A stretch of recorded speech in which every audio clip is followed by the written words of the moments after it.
The historical hypothesis.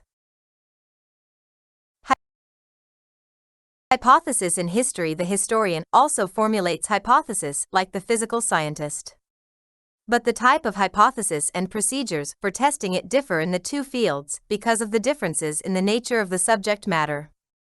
The historian deals with a much more complex phenomenon than that dealt with by the physical scientist, who also experiences greater difficulty in ascertaining the cause of the historical event under investigation. Since the scientist deals with relatively stable elements, he is able to speak of its cause.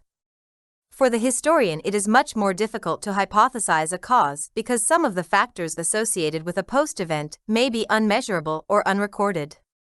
Historical phenomena may have a greater number of antecedents and a more complicated pattern of interaction among them than the physical phenomena. A historian, therefore, often resorts to multiple hypotheses. Because of the complexity of his field of study, because of non-availability of complete data, and because of his inability to recreate past events under laboratory conditions, the historian is unable to draw conclusions that are as conclusive and decisive as those of the physical sciences. The use of hypothesis in historical research is amply demonstrated in Edward Channing's study of the collapse of Confederacy, Union of Southern States during the American Civil War. Channing formulated the following 4 hypotheses and tested each one in the light of the evidence gathered by him. A. The military defeat of the Confederate Army. B. The dearth of military supplies. C. The starving condition of the Confederate soldiers and the people. D. The disintegration of the will to continue the war. Channing produced evidence that seemed to result the first 3 hypotheses and concluded that the collapse of morale and the will to fight was substantiated by the excessive number of desertions and interception of letters from home urging soldiers to desert. Best, 100-1. Other well-known historical hypotheses include Carlyle's thesis that great men are the major causal factors in important events. He ignored the effect of the times, challenges and crises in producing powerful leaders or heroes. Gibbon proposed the hypothesis that the fall of the Roman Empire was caused by the refusal of the Roman soldiers to wear armor, disintegration of the Roman army through staffing with barbarians, officers, and moral corruption. It may be of interest to know that once the historical hypothesis has been tested satisfactorily, it may become a center, thesis, unifying theme, or the principle of interpretation used by the historian.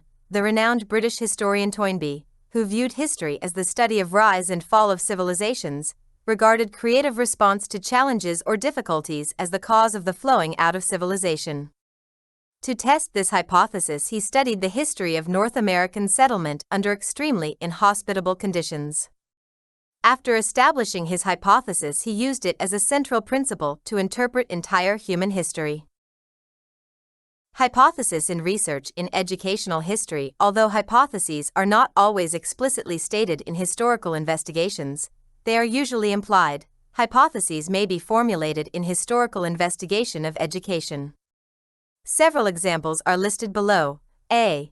The educational innovations of the 1950s and 1960s were based upon practices that previously had been tried and discarded.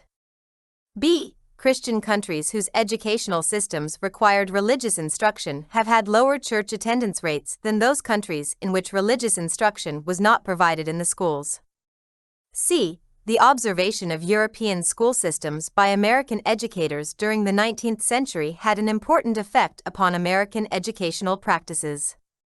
D. The monitorial system had no significant effect upon American education. Best 101. Some of the hypotheses which may be tested in historical investigations into the Pakistan education system are suggested below. A. The British deliberately prevented the spread of education in areas from where a large number of soldiers were recruited. B. The landowning gentry in Pakistan created obstacles in the spread of education in their areas. C. Christian missions were given financial support by the British and American governments for weakening the will of the Muslims to resist inroads by Christianity. D. The emergence of a national system of education has been resisted by the bureaucracy. E. The system of grants in aid was introduced to stifle the madrasa system of education. The historical report. In reporting the findings of historical research, also the format described in Unit 1 should be broadly followed. However, in view of the special nature of historical research, the report makes certain demands on the investigator.